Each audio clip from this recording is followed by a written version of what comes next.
Hello, everyone. Welcome to Celsius 233, your go-to place for fiction book summaries. Today, we will explore the depths of Queen of Air and Darkness by Cassandra Clare. Queen of Air and Darkness by Cassandra Clare, published in 2018, is the third installment in the Dark Artifices trilogy, part of the Shadowhunter Chronicles.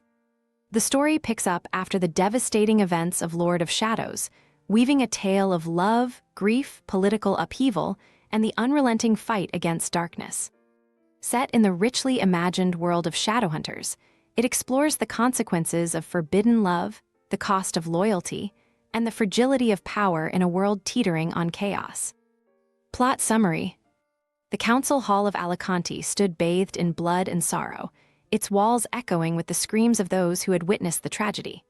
Livia Blackthorn lay lifeless in Julian's arms, her pale skin a stark contrast to the crimson pooling around them. Emma Carstairs, shattered and dazed, handed over her family's sword, Cortana, to Consul Gia Penhallow, knowing that no weapon could mend the gaping wound of loss. In the aftermath, the Blackthorns retreated to their temporary home, a canal house in Idris, each grappling with their grief in solitude.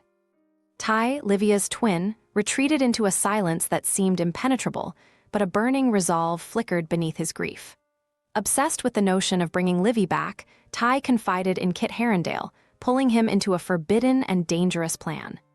Meanwhile, Julian, desperate to protect his family, made a chilling decision. With the help of Magnus Bane, he sought to suppress his emotions entirely, trading love for an unyielding clarity to fight the cohort, a ruthless group of Shadowhunters bent on consolidating power through fear and division. Across Idris, tensions brewed as Horace Dearborn, leader of the cohort, manipulated the tragedy to fuel his xenophobic agenda. He painted downworlders, and particularly the fairies, as enemies of the clave. His daughter Zara and her allies worked to seize power, aiming to turn Shadowhunter law into a weapon of oppression. The council teetered on the brink of chaos, and whispers of rebellion stirred among those unwilling to bow to the cohort's tyranny. Amid this turmoil, Emma and Julian uncovered an unsettling truth. The Parabatei curse, long regarded as a myth, was real, a ticking time bomb threatening not only them but all who stood in its path. Their love, forbidden by the law, carried the seeds of destruction, a power capable of ripping apart worlds. Yet, even as they vowed to keep their feelings in check, their bond deepened, their connection a sanctuary in the maelstrom of loss and betrayal. Far from Idris, Mark, Christina, and Kieran ventured into Ferry to forge alliances and uncover the roots of the looming threat. Kieran, now the Unseelie King's heir, grappled with his fractured loyalties. The trio navigated treacherous courts, where beauty masked cruelty, and every word carried the weight of double meanings. As they delved deeper into Ferry, they discovered a spreading blight poisoning both their world and Ferry, a sinister reminder of the Unseelie King's machinations.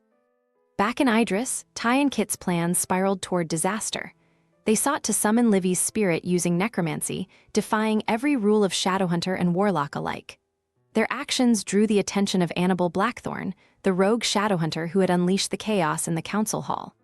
Annabelle, broken and vengeful, was both a guide and a warning, her presence an ominous shadow over Ty's desperate hope. As the cohort tightened its grip, Julian and Emma infiltrated their stronghold, seeking to destroy the corrupted mortal sword, now a tool of oppression. Their mission exposed the depths of the cohort's depravity and the fragility of the alliances holding the Shadowhunter world together. The tension between their love and the consequences of the Parabatei bond reached a breaking point, threatening to unravel not just their mission, but their very beings. The threads of rebellion converged as allies gathered to resist the cohort's tyranny. Magnus, Alec, and their children joined forces with Helen and Aline, strengthening the bonds of love and family against the rising darkness. In Ferry, Mark, Christina, and Kieran secured a fragile alliance with Seelie forces, though the cost of loyalty weighed heavily on Kieran. The lines between hero and villain blurred, each choice steeped in sacrifice. When the final confrontation erupted, the Shadowhunter world teetered on the brink of annihilation. The cohort's forces clashed with the rebels in a battle that echoed through the halls of Alicante and beyond. Ty's experiment with necromancy reached a harrowing climax, forcing Kit to confront the unbearable cost of their actions. Annabelle's presence loomed large, her choices as destructive as the rage that consumed her.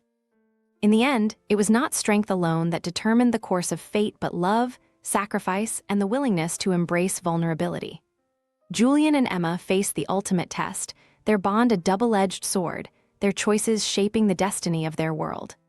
The Parabatai curse, a force of destruction and creation, unleashed its power, reshaping not just their lives but the fabric of the Shadowhunter universe.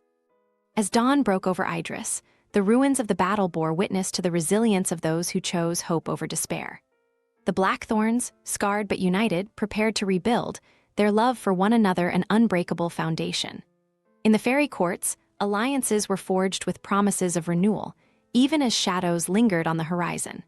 And in the hearts of those who survived, the memory of loss stood as a testament to the price of love and the enduring strength of the human spirit. That's all for now, but if you're loving the Dark Artifices series, there's more waiting for you. Find the other books by Cassandra Clare in the description or on Celsius 233. Remember, while our summaries capture the essence, they can never replace the full experience of reading the book. If this summary intrigued you, consider diving into the complete story, buy the book, and immerse yourself in Cassandra Clare's original work. Bye-bye, take care, have fun.